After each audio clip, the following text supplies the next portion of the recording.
Dear friends, it is time for me to welcome you officially to our monthly author visit series that we call Alignment Reads.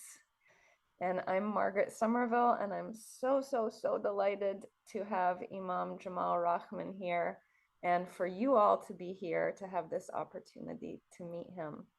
So let me tell you, if you don't know, some of the few ways that you might already have fallen in love with Imam Jamal Rahman's beautiful work in this world.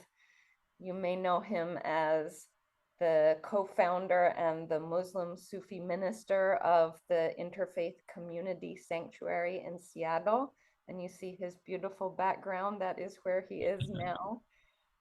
Or as one of the Interfaith Amigos. That is how I came to know Imam Jamal, hearing him first at the Parliament of the World's Religions in 2015, where I was mesmerized by their work and have voraciously read their writings and your writings, Imam Jamal, as well. But maybe you have seen him on NPR or BBC or CBS or in the New York Times or all the wonderful places that he puts out his work, as well as our very own Calendar of Light that has been used globally this year. But your beautiful, beautiful works are so inspiring for what we do here at Alignment. You know, this favorite, Finding Peace Through Spiritual Practice. This is basically the intention and hope of what alignment is the title of this book. But also this just, oh my goodness, people, what a treasure and delight. This is a real favorite of mine, The Sacred Laughter of the Sufis. And just this week, someone else was emailing me that they were reading The Spiritual Gems of Islam, that book, and emailing me saying, oh, what beautiful things are in this. So we're so grateful for everything you have brought into the world and for you to share some of that beauty and wisdom with us tonight. So welcome and thank you, Imam Jamal. Well, thank you so much, Reverend Margaret, and what a joy to have these rectangles of love, as I say, in front of me. I'm borrowing, as I always do, from Rumi, who has his wonderful utterance. You know, he uttered, "Please come out of the circle of time, come out of the circle of time and enter the circle of love."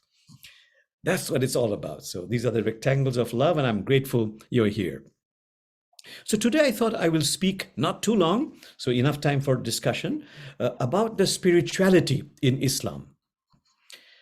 What is it that made, for example, Rumi say, "I am a slave of the Quran.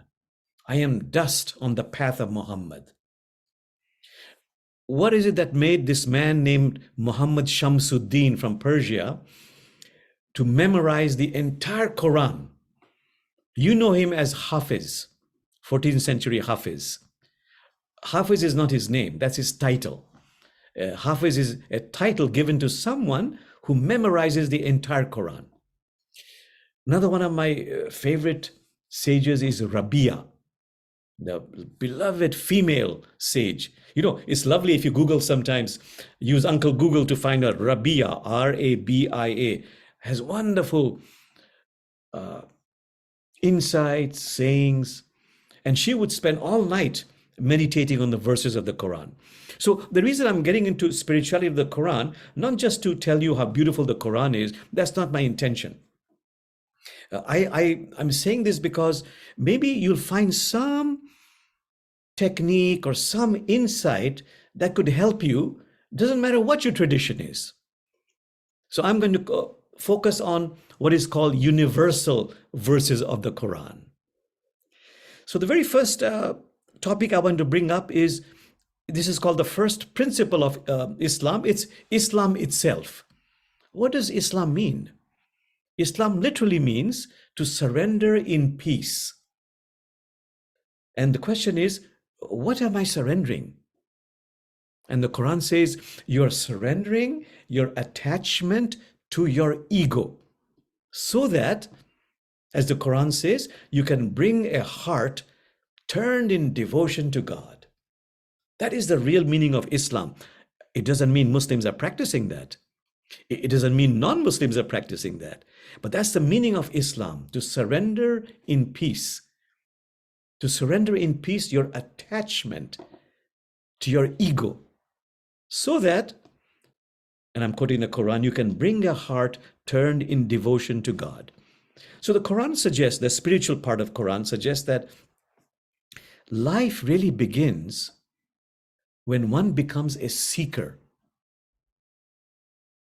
The verse in the Quran is, say, my life, my living, my prayers, my sacrifice are all for you, my sustainer. However, Rumi also explains, as sages explain, we don't volunteer to become seekers because it's hard work. In fact, Rumi says there are two veils that come in the way of me becoming a seeker: the veil of health and wealth. When my health is good, or those of my loved ones, or when I have wealth, not just money, also emotional security, all this talk about spiritual practices, transforming your ego, opening up your heart, is not only irrelevant, it's very inconvenient. Until one of those veils shatter. Loved ones will die. My parents have passed away. Divorce. Reversal of fortune. Then suddenly deeper questions. Why me? What's going on? But the question the Quran says is most critical, that comes up from within, is I need help. I really need help, but I need help from a source greater than human personality, greater than a human institution. That's when the Quran says life really begins. Jamal, you move out of your hypnotic trance. Your hypnosis is broken. You suddenly realize, who am I? Why am I here? What's my purpose? Where am I going when I die? Then I realize I want to become a more completed, developed human being. I want my life to have meaning. You know, there's a wonderful Indian poet, Tagore, who wrote, I spend my days and nights stringing and unstringing my instruments. I spend my days and nights stringing and unstringing my instruments, but the song I came here to sing remains unsung. When I become a seeker, I feel moved. And that's what the Quran says is the meaning of Islam. It doesn't matter what your religion, you want to bring divine attributes in the center of your life and not the traits of the ego. Love, compassion, oneness, forgiveness, rather than pride, anger, jealousy, greed. But it's a constant struggle. That's why Muslim sages call it the divine exchange. And Rumi has poetry after poetry.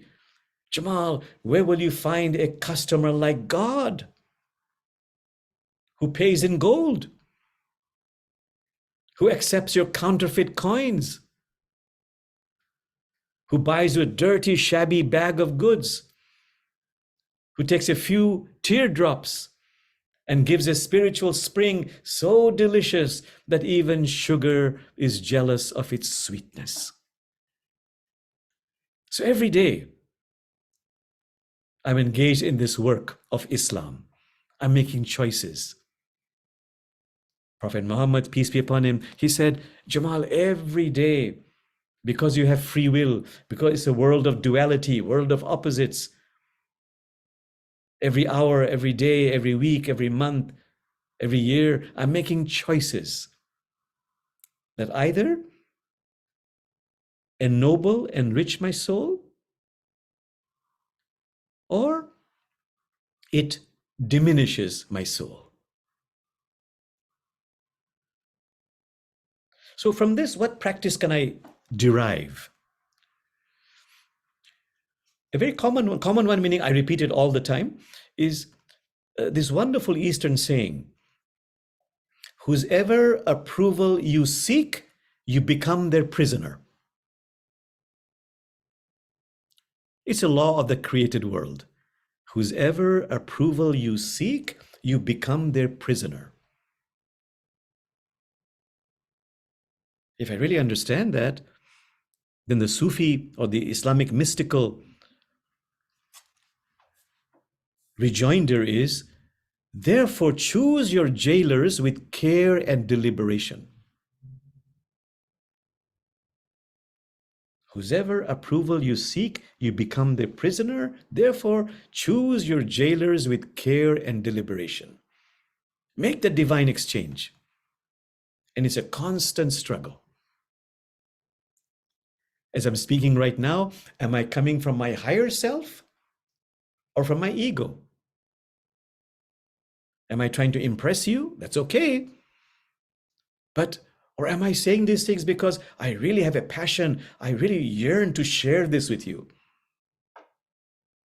Every moment I have a choice. And I'm making a choice. Okay, so just be with that.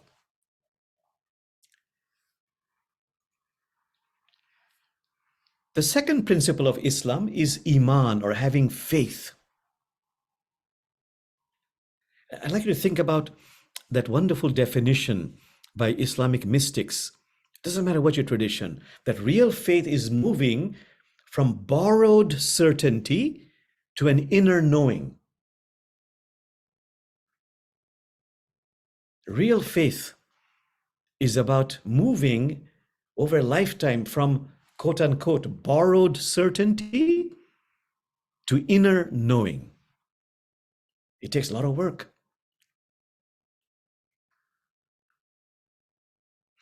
I like that metaphor. It's a moth and the flame of the candle.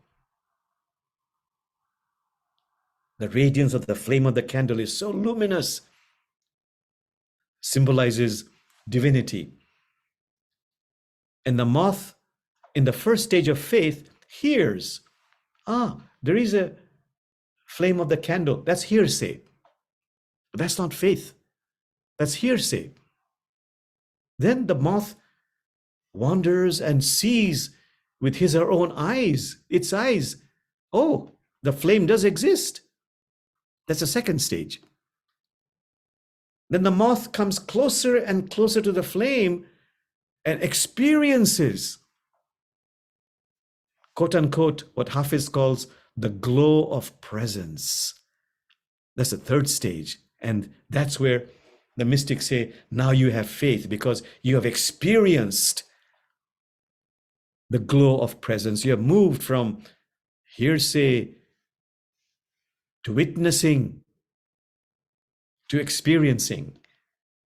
I touch my eyes because the Quran says the three stages of faith are ilmul yaqeen, meaning knowledge based on hearsay, on just belief of somebody else's understanding.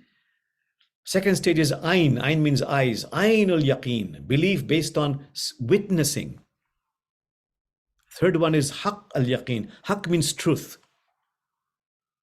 It emerges from within. So I want to introduce you here to a mullah story. Margaret, you had mentioned the book Sacred Laughter of the Sufis. The mullah is a fictional character through whom many truths are conveyed through humor. The story is that a friend knocks on the mullah's door, and the mullah opens the door. The mullah is delighted. This friend has come who has brought with him some ducks he has hunted. By the way, when I've mentioned this story over the years, I have received a lot of emails saying, Jamal, please don't mention duck. Why do you have to kill ducks to illustrate this story? Just say vegetables. So he brought wonderful fresh vegetables, and the mullah made a beautiful hearty pot of vegetable soup, very tasty. And they both enjoyed, having some of the soup. But the next day, somebody knocks on the mullah's door. I'm a friend of the friend who brought you those valuable, precious vegetables. Oh, yes, yes, please come in, please come in. And, he brings soup from the kitchen and they enjoy soup. But third day, fourth day, it's always someone knocking the door. I'm a friend of the friend of the friend who brought you the soup. And the mullah brings the soup, they enjoy it. On the 10th day, someone knocks on the door. I'm a friend of the friend of the friend of the friend of the friend of the friend who brought you that wonderful vegetables. This time the mullah is annoyed. He goes to the kitchen, just bring some hot water. The guest tastes it, says, this is not no vegetable soup. Mullah says, no, this is the soup of the soup of the soup of the soup of the soup. And what is this about? About our faith is based on a soup of the soup of the soup of the soup of somebody else's hearsay understanding. It has to emerge from within, which is why I love what Tagore, he wrote, faith is the bird that sings in the dark, knowing that dawn is coming. Faith is the bird that sings in the dark, knowing that dawn is coming. Okay, just be with that and just ask yourself, my faith, what is it based on? Hearsay, self-witnessing, maybe also an experience emerging from within. Just ask yourself that question for a few seconds.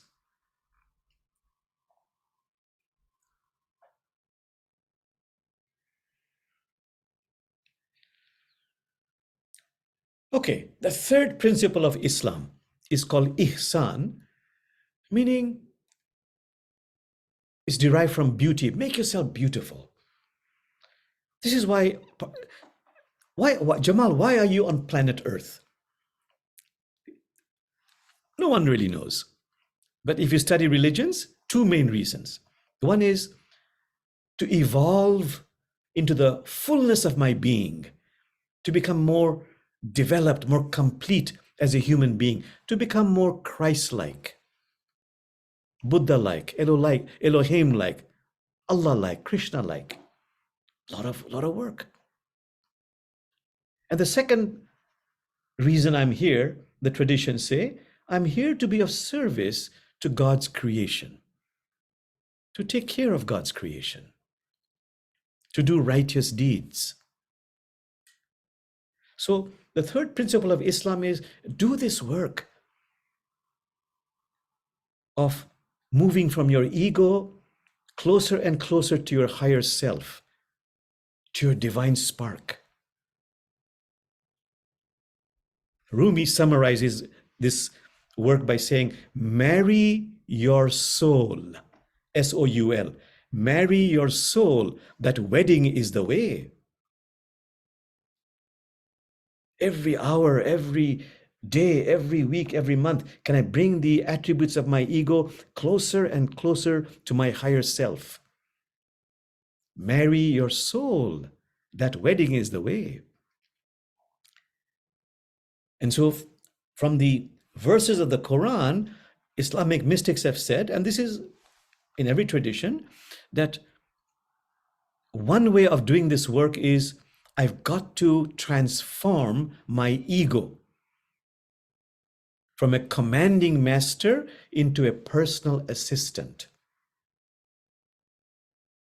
I've got to transform, do this work over a lifetime of transforming my ego from a commanding master into a personal assistant.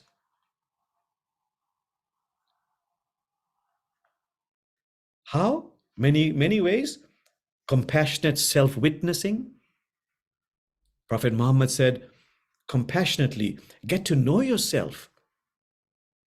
His famous words are, know thyself and you shall know thy sustainer. Like in Christianity, be still and know I am God.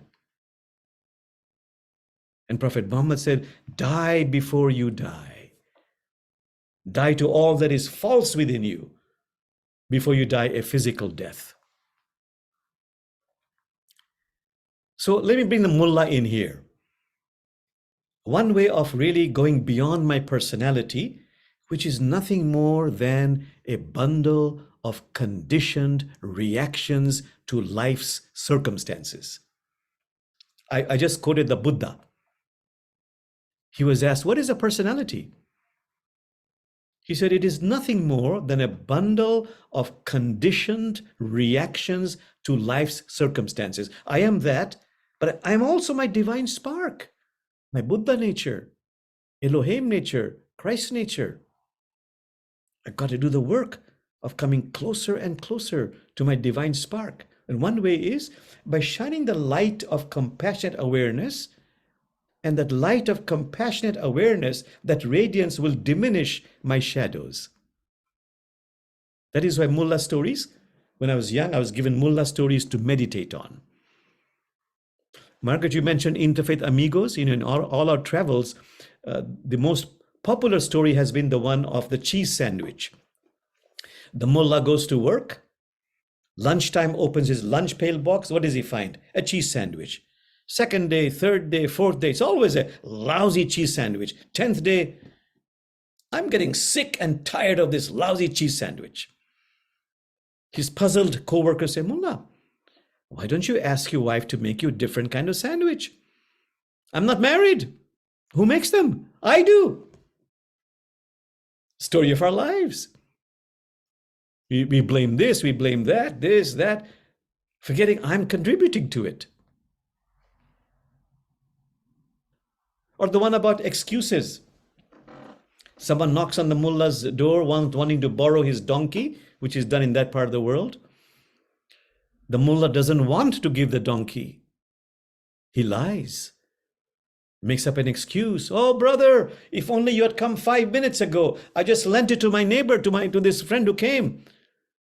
Unfortunately, just at that time, the donkey in the stable begins to bray. But I hear your donkey. Mullah gets caught, pretends to be angry. Who will you believe? Who will you believe? Me or the donkey? And it goes on and on and on.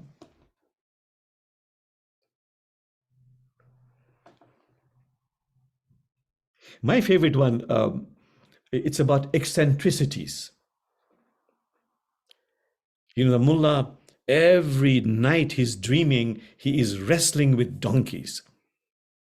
And he's getting sick and tired of this nightmare of wrestling with donkeys. So his friends and family get together, they pool their money, they send it to a healer who prepares a potion and says, drink this tonight, and those nightmares of wrestling with the donkeys will disappear. Mullah says, can I take it tomorrow night?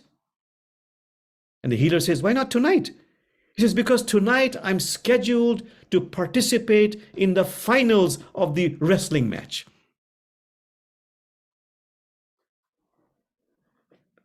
Anyway, I've told these stories again and again, and I'm so glad people tell me they never get tired of it, even if they've heard it 10, 20 times.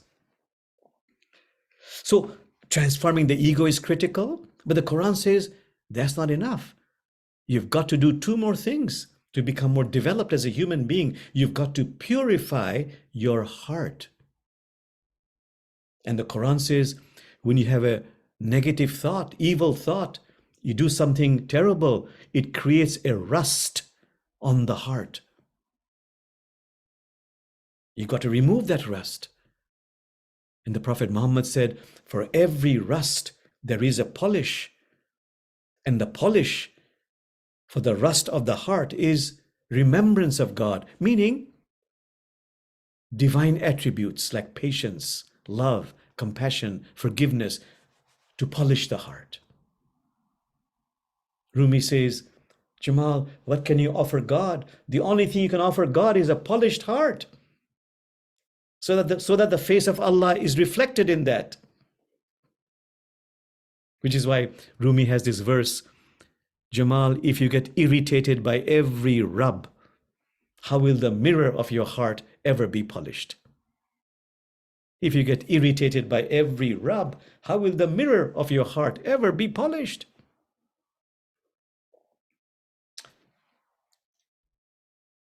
Now, the Quran says, besides polishing the heart, you've got to open the heart. There are many techniques for doing that. One important technique is for me to embrace my joys and my sorrows. Don't run towards sorrows and difficult feelings.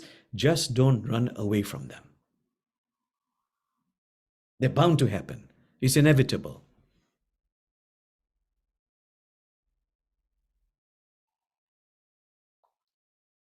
That's why Rumi has this verse, the dark thought, the shame, the malice, greet them at the door laughing. Each one has been sent as a guide from beyond.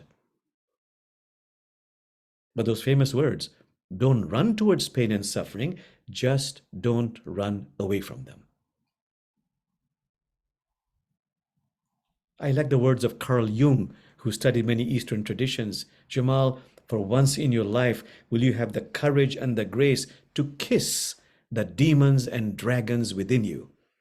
That is how they turn into a prince or princess.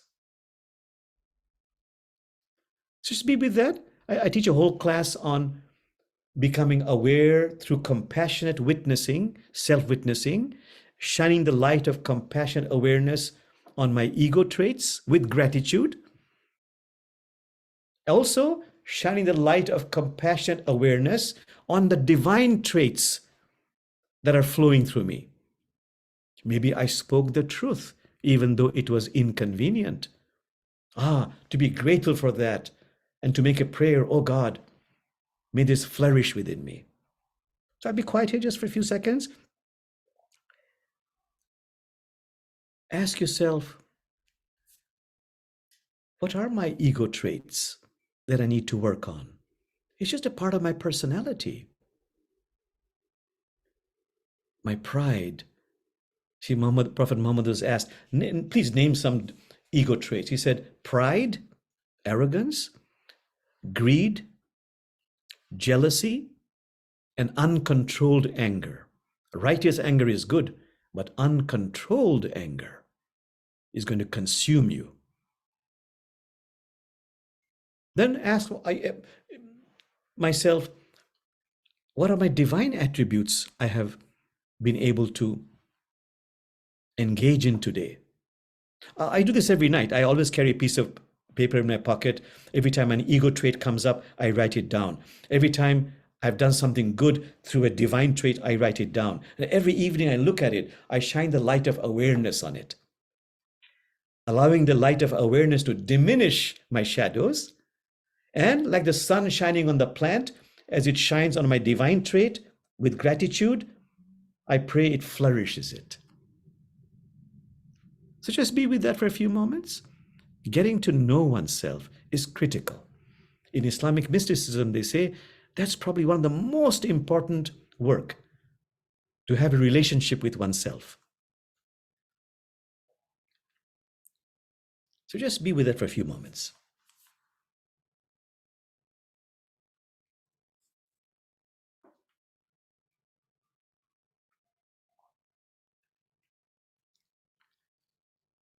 Simply becoming aware of oneself. Like the Hindus say in the Upanishads, they say it's like we are like two birds on the branch of a tree. One bird is pecking away at the fruit. The fruit could be sweet, the fruit could be bitter. That's life. But I'm also the other bird, simply observing, witnessing, without any judgment. Two birds on the branch of a tree.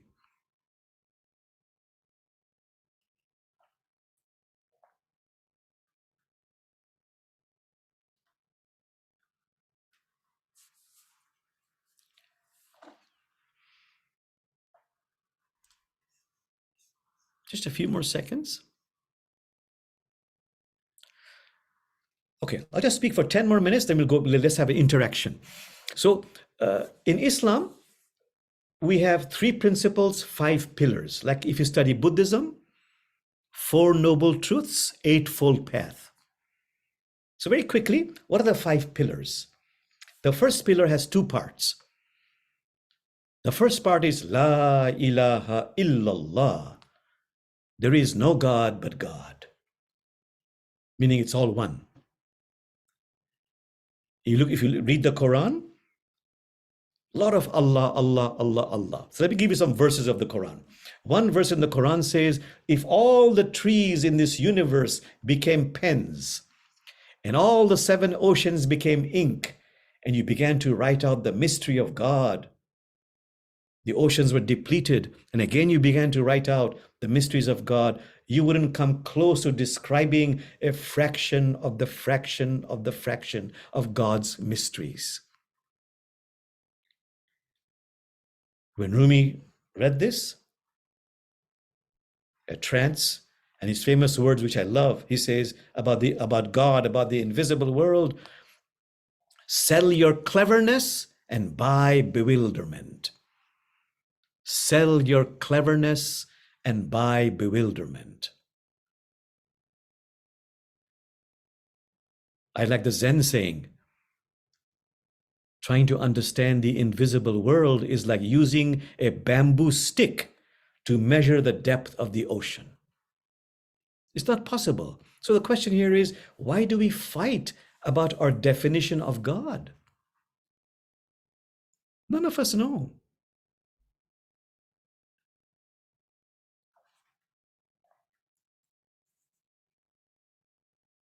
Another one in the Quran, Allah encompasses all vision, no vision encompasses Allah.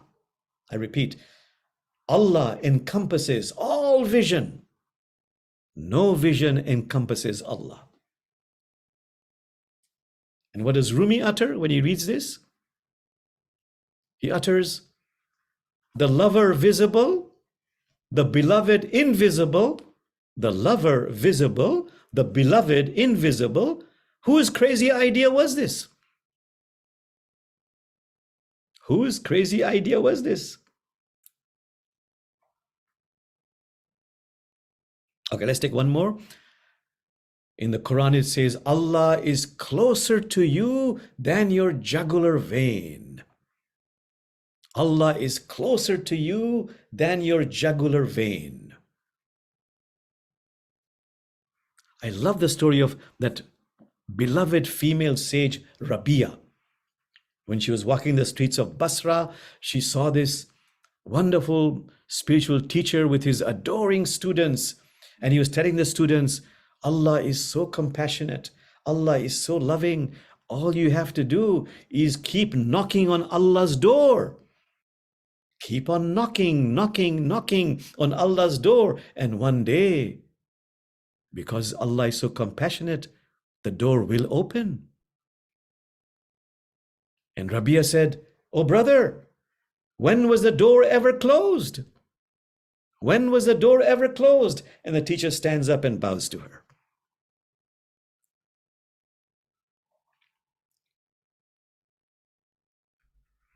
Okay, I'm thinking maybe one more bit is so critical. There's such a powerful verse in the Quran on which there's a lot of literature. So I'll just give you one meaning of that. It has many multiple meanings. And the verse in the Quran says, every so where you turn is the face of Allah. Every so where you turn is the face of Allah. It has so many meanings, but just absorb that. What does it mean to you? Every so where you turn is the face of Allah. One meaning is, every single human being, my adversary, my enemy, is also the face of Allah. I'm angry at his or her behavior, which is unacceptable. But the person's being or essence is sacred. It is Christ nature, Buddha nature, Elohim nature. So what does that mean? So this great mystic says, when you meet an adversary, protect yourself. Don't allow yourself to be abused. Take the right action. But as you take the right action, I beg you, do not keep this person's being or essence out of your heart. Just this discernment, differentiation between behavior and being as I take the right action has the power to shift heaven and earth. It's very subtle. but it's powerful.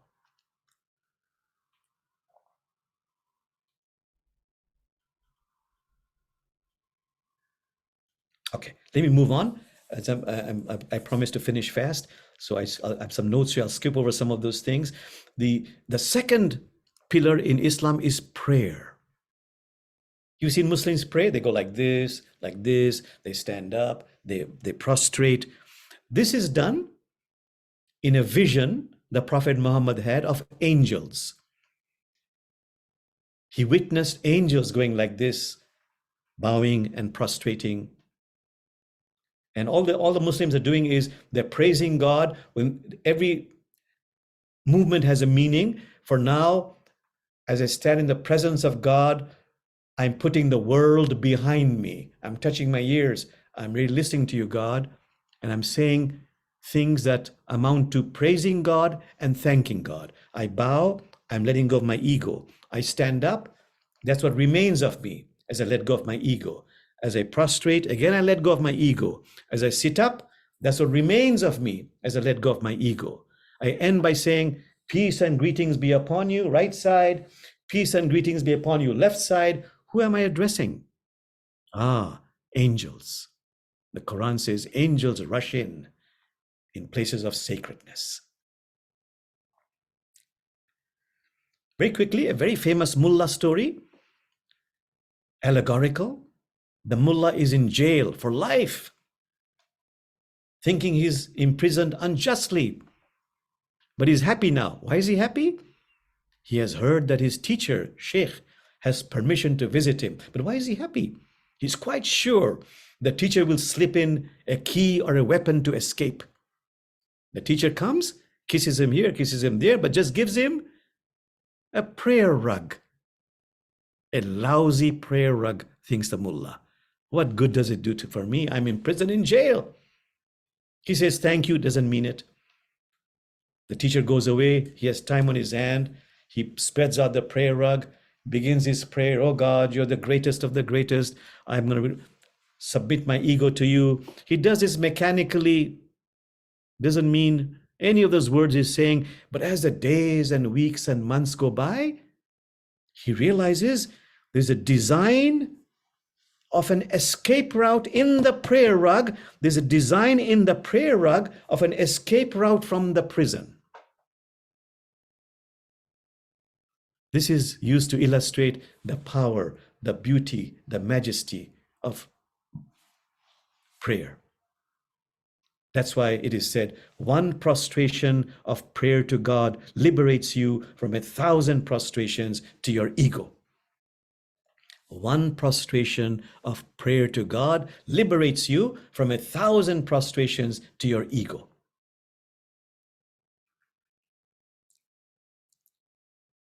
Okay, 3 more very quickly. The next one is service, righteous deeds. Rumi calls it, Jamal, can you be a lamp, a lifeboat, or a ladder? Can you be a lamp, a lifeboat, or a ladder for others? And the Quran has some criteria. They say, Jamal, if you are being charitable, give freely of what you love. That's real giving. Give freely of what you love. Number 2, give to those who ask, cannot ask. Number 3, give quietly if possible, without any show. The 4th one, very critical in all traditions, when you're giving charitable, give without any attachment to the fruits of that service. The fame it brings me, the prestige it brings me, the money it brings me. Can I do it without any attachment to the fruits of the service? In Hinduism, there's a wonderful saying, "O child of Kunti," God is saying, "O child of Kunti, make it an offering to me." That's real giving. A story in the Islamic tradition, Jamal, when you die, you'll have to leave your money and your titles behind at your palace. You have friends, you have family who love you. That's beautiful. But they can accompany you only up to the gravesite. Beyond that, What propels you forward beyond that is the record of your righteous deeds. That's why Prophet Muhammad said, keep it simple. Prophet Muhammad said, do good deeds according to your capacity. God never tires of giving rewards unless you tire of doing good deeds. The good deeds most loved by God are the ones that are done regularly, no matter how small they are. That's a very important one. The good deeds most loved by God are the ones that are done regularly, no matter how small they are. Just for a few seconds, ask yourself, what are some good deeds I could be doing regularly, no matter how small they are?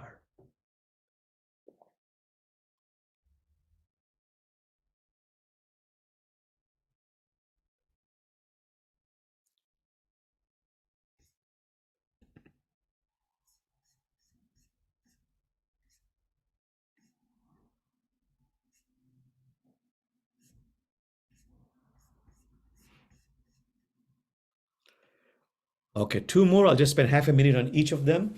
The next, fourth pillar is Ramadan. This is the month of Ramadan. I'm fasting, for example. Ramadan has two meanings. It's the 9th month of the Islamic lunar calendar, and Ramadan is also the practice of purifying oneself. The question is, why do Muslims fast in the month of Ramadan? Because of a very phenomenal experience the Prophet Muhammad had in the year 610. In the year 610 CE, in the month of Ramadan, what happened? It's called Night of Destiny. The Prophet Muhammad was meditating in a cave and he saw this luminous light approaching. And he got so scared, he was perspiring, shivering, filled with fear. And the luminous, radiant light had a voice saying, I am Angel Gabriel. And then said, Iqra, recite, say something. It's a long story. The Prophet Muhammad, he bolted from the cave into the arms of his wife. He ran into the arms of his wife, who reassured him he was sane, and she sent him back.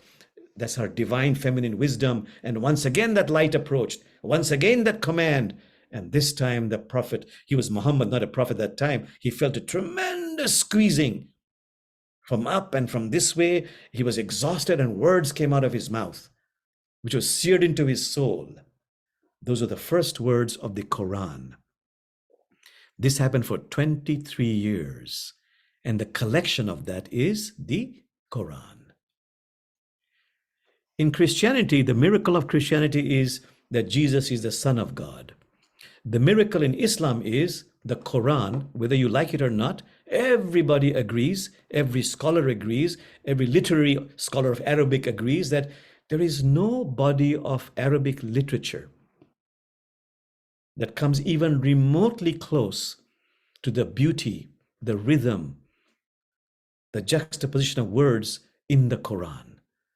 So the literature of the Quran is the supreme literature, not because it's the Quran, but because it is so supremely beautiful. There's no human Arabic literature that comes even remotely close to the beauty of the Quran. That's a miracle of Islam. Okay, the last one, I'll stop here, is Hajj. Actually, it's community. We all need community. Rumi says, listen, even prophets needed companions. We need a circle of love. And Prophet Muhammad said, all of us in good time will need a spiritual circle where we are able to talk to one another by being vulnerable, because there is trust. Because without vulnerability, there is no authentic community. And it's a circle where you begin to share spiritual practices. You help one another in becoming better human beings.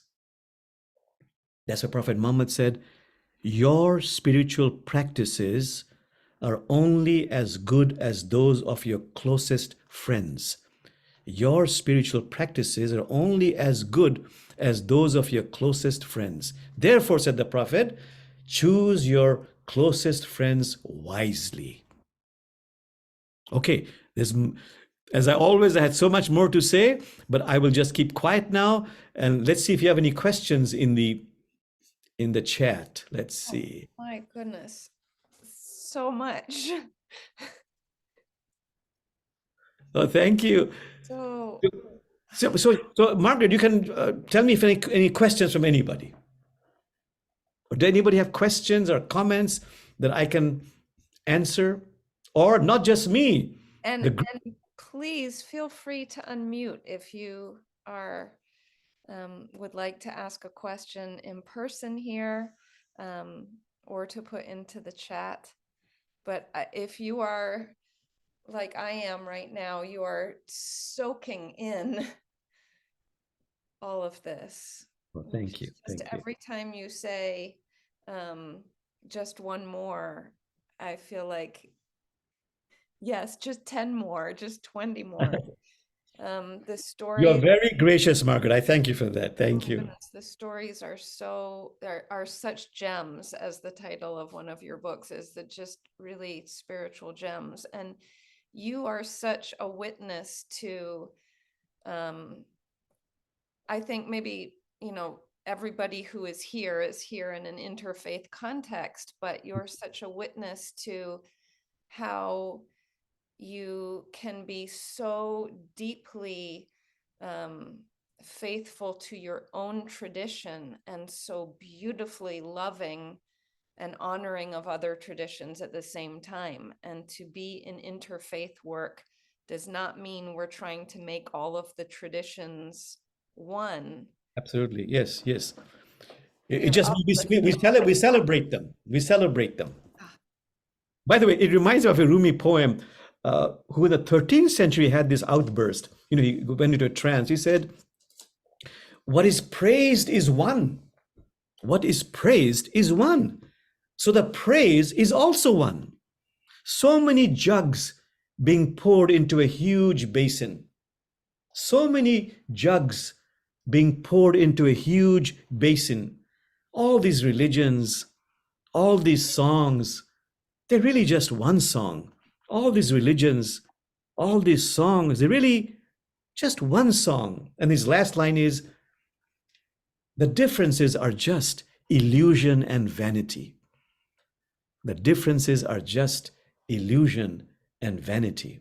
But of course, I respect somebody who says, "My way is the only way." And I mean it sincerely. Because that person, in a very pious, sincere way, believes that his or her way is the only way. So when they approach me, I just tell them, and I mean it in humility, that please pray for me. Please pray for me. Just pray for me. But as I get older, I really understand Rumi's utterance: differences are just illusion and vanity. And one last thing I want to say, in my lifetime, I have seen about the different religions that, first of all, we say we acknowledge them, that there are differences. Then as we become more evolved, and I'm going, many, many years, okay, let's honor them. Let's honor the differences. But now, today, the sages say, what really is important is, let us celebrate the diversity. It makes our culture, our community, our own religion so much more enriched and ennobled as we celebrate the diversity of religions.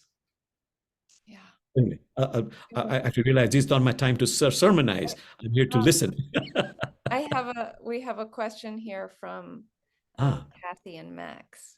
oh, great. Yes, we have the incredible good fortune of being personal friends with Jamal because we're in Yes, Seattle. that's And right. at least in the Christian tradition, there's a saying that it's always a person who brings you to faith. Oh, And Jamal is just the exemplar of the kind of person who can do that. We're longtime members of a church, and we just also joined Jamal's church because we can't resist him. well, I tell you very honestly and humbly, we feel honored. Mm. Thank you. Not only because you have joined, because you both of you are such modest people, and it's not about bragging. Both of them do such wonderful, righteous deeds in their community. So I don't want to mention what you do, but for this service, justice, that's Kathy and Max. Oh, we're so glad you joined us, Kathy and Max. Thank you for being here.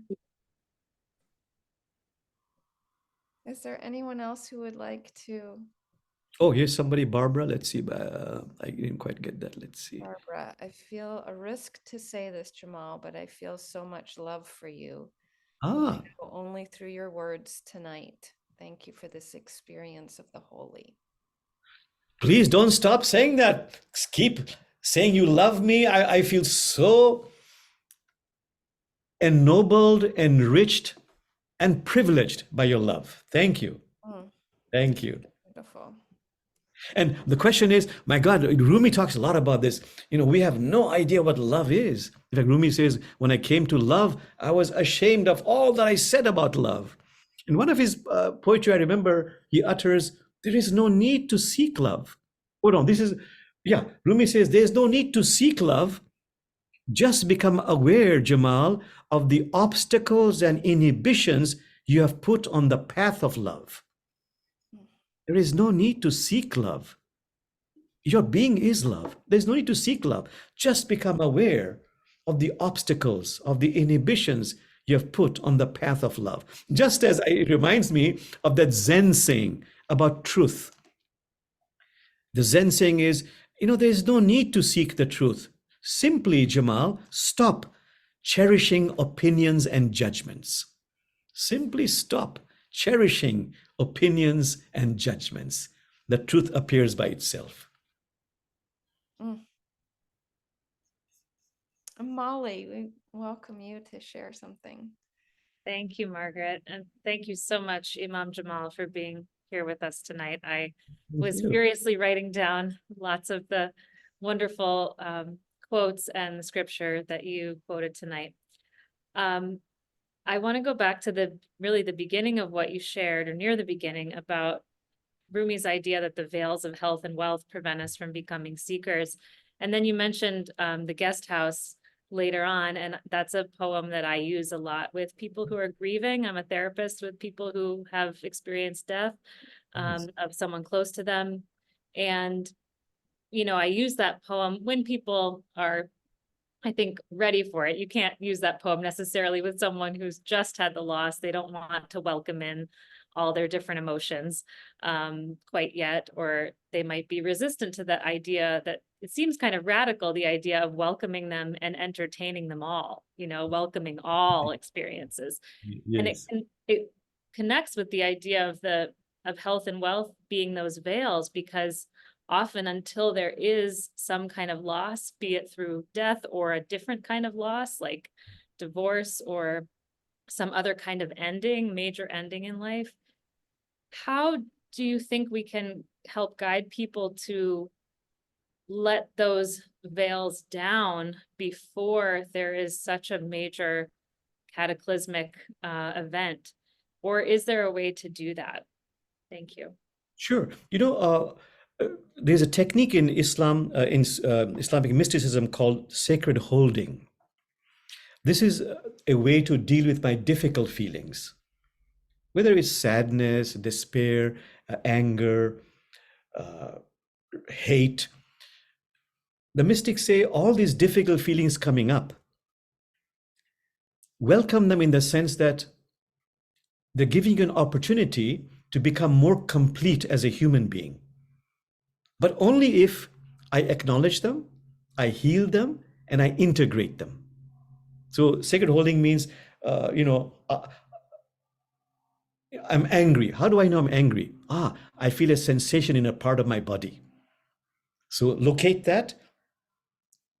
Just be with that. Hold that as you're holding a loved one. No need to analyze it. Just be with it.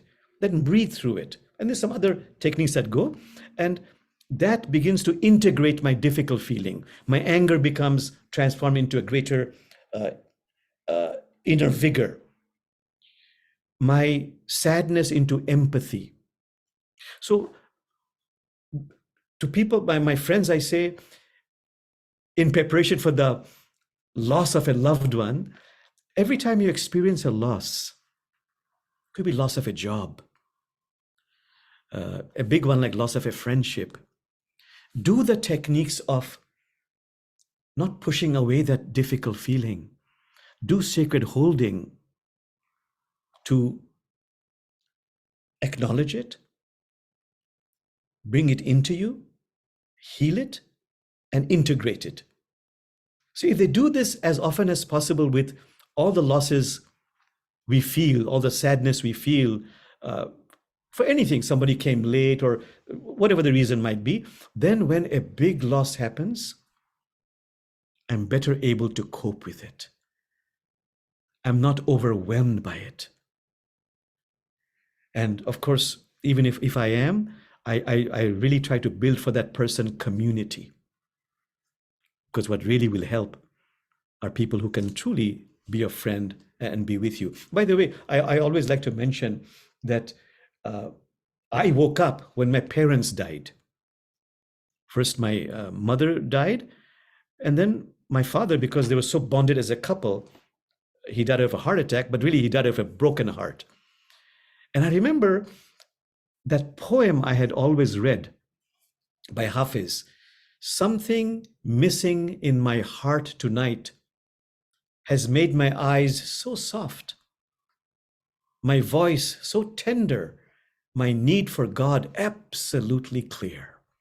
Something missing in my heart tonight has made my eyes so soft, my voice so tender, my need for God absolutely clear.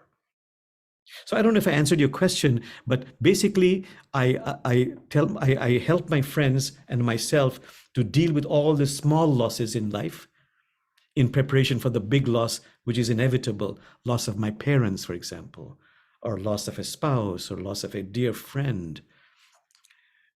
So that those techniques I share, I feel are very important. In this case, sacred holding. And by the way, I've made small videos, 2 minutes, 3 minutes each, just for this purpose. I share them in class. If you go to YouTube and you insert Call of Compassion Northwest, Call of Compassion Northwest, Jamal Rahman, about 70 videos will come up, including some of those techniques. Wonderful. Thank you so much. Yeah, Call of Compassion NW. Okay. Yeah. Molly, please ask me a follow-up question if I didn't answer your question. You absolutely did answer it. Thank you very much. Thank you. Friends, is there anyone else who would like to say a word, even if it is a word of love or gratitude, before we close our time together?